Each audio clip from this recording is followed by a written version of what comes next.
Hello and welcome to Beyond Games YouTube channel, all about what's next for gaming. I'm John Jordan. So in the video today we're looking at Alter Ego. So Alter Ego is, I guess, what we used to call a talent show. It is sort of a singing contest, but it's using digital avatars. So this is in the US. This is on Fox, happening next Wednesday, 22nd, 23rd of September. And it's very sort of similar sort of setup as we see here. We've got judges for the show, so will.i.am and Alanis Morissette, and some sort of famous names there who are going to be judging these singers. The twist, there's always a twist in these sort of shows now, isn't there? Is that they are avatars. So we have the real life individual, and then they have avatars on stage. Avatars who obviously don't exist, but they've been projected on there, even though they're projected on the stage as kind of dancers and audiences and all that sort of stuff.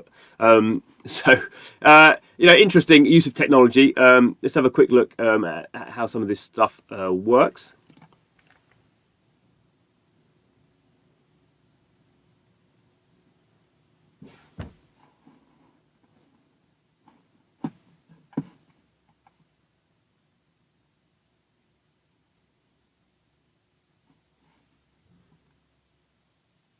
So there we go. You sort of get the idea of how they're kind of setting that up. It is, I guess, particularly sort of US framing of how they're setting up the kind of point at which why people are using avatars. I guess from another technological point of view, it's just sort of fun.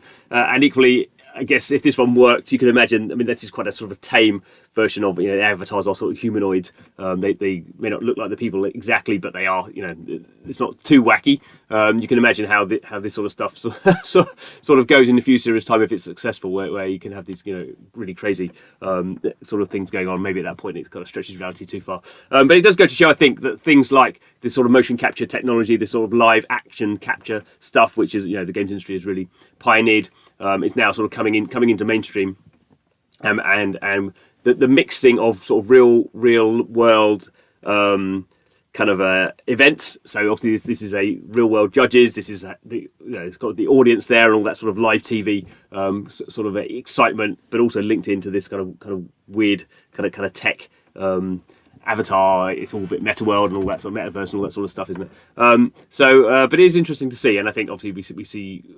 As the technology's got much better, we're going to see more of this. So there's been, I think, attempts to do this in the past, and the technology wasn't just good enough for it to really work, for the immersion to sort of capture people's attention. I think now we've got to that stage clearly where you can do sort of a good enough sort of kind of 3D kind of CGI pretty much in real time now. That we're going to see a lot more of this, and this sort of mixing of elements will make TV much more interesting. Anyway, thanks for watching. This is Beyond Games, looking at how gaming and gaming technology is sort of changing. Please subscribe to the channel, and see you again soon.